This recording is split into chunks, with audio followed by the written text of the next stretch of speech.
บ้านเรือบางแต่เก้งพูดเดี๋ยวมันไม่มีน้ำเก้งแปลกๆไปเลยนี่เนี่ยเก้ง ไหนวะ หัวเกี้ยวเป็นวงก้าวน้อยๆเราน้ำบ้านเราปั้นมันก็พูดเดียวมันก็เป็นน้ำเปียกมันไม่มีเนื้อข้างแต่ว่าบอกวันแล้วเนื้อมันเต็มบดเต็มหลังเงี้ยวอ่ะก็เอาไปเนี่ยตึงเนื้อมันจะบางนิดเดียวแต่น้ำจะพันชุดเลย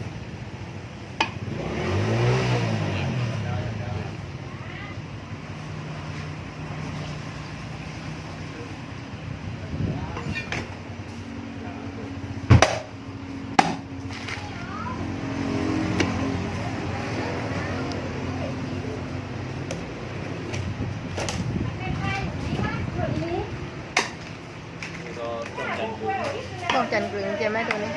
เนี่ยเที่ยงมันดีเป็นรสชาติอันนี้ ไหนวะ แต่พอว่ามันออกถึงตะกี้แล้วอันนี้ปั่นลูกผมตั้งน้อย ไหนวะมันตัวนี้ไม่เละดีเลย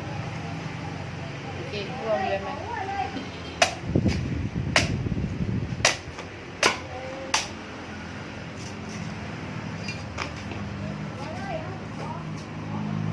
เนี่ยอันจะอย่าเก้งกรอบในกรอบข้างในหรือเปล่าอย่าเก้งแต่ข้างนอกมันจะนวลคือต้องจับถึง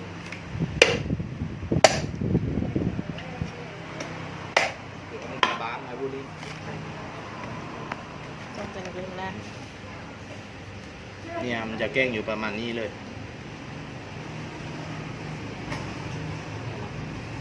เนี่ยมันจะแกล้งประมาณเนี้ย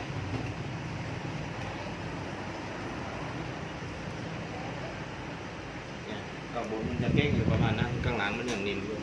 ข้างหลังนี่หนิมข้างบนนี่แก้ง นะ โอเค มันแกล้งไม่มากเลยว่ะต่อมาจ้องจันทร์เต็มเนี่ย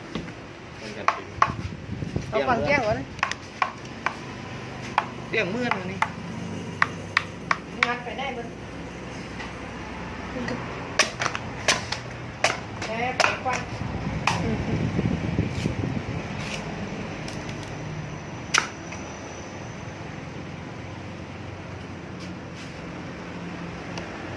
จะนิ่มบนนิ่มล่าง เนี่ยนี่ยังหนิมอยู่เลย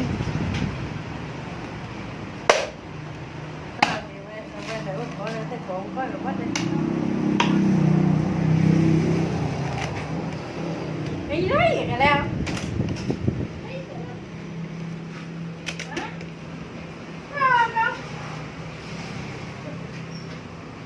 นี่สองจันนะ ซึ่งอันนี้อะไรก็จันทร์ถึงงานเต็มเลย ฝังแก้งเลยนะเจ๊จะได้ไหม ข้างหลังก็ครบนี่ก็เต็มเป็นเก้า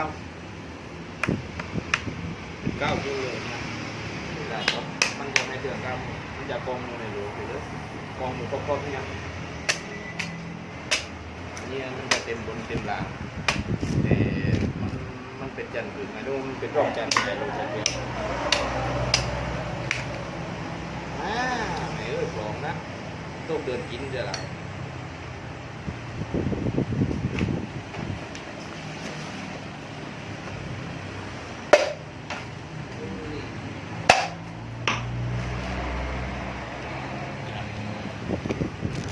ต้องเดินกินเดียวกันแล้ว ไม่ได้จันกรึงนะ เหนียวอ่ะ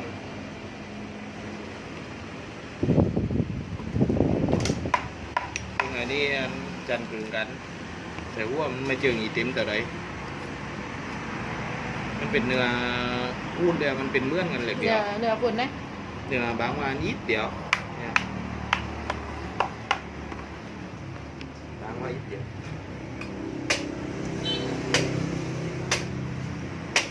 ถ้าว่าอันนี้ปลายลายแต่อันนี้ว่าลายลูกปลายลายกันแต่อันนี้ยังตามคนละลาย เ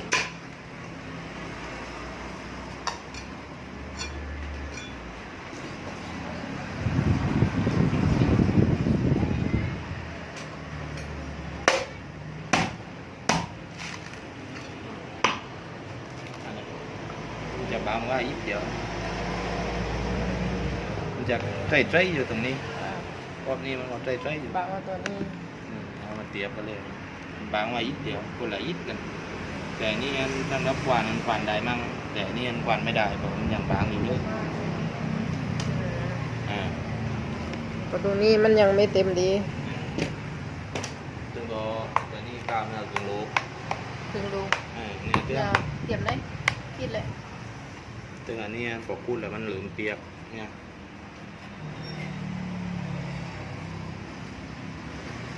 เนี่ยจะอยู่ประมาณเนี้ย โอเค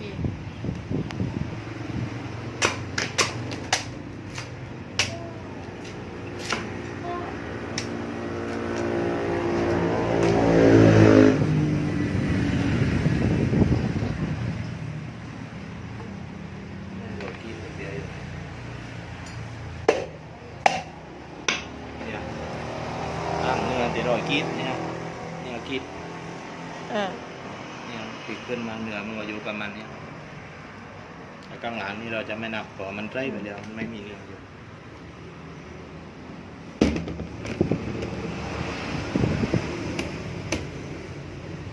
ตรงเลยเป็นไรใช่ไหม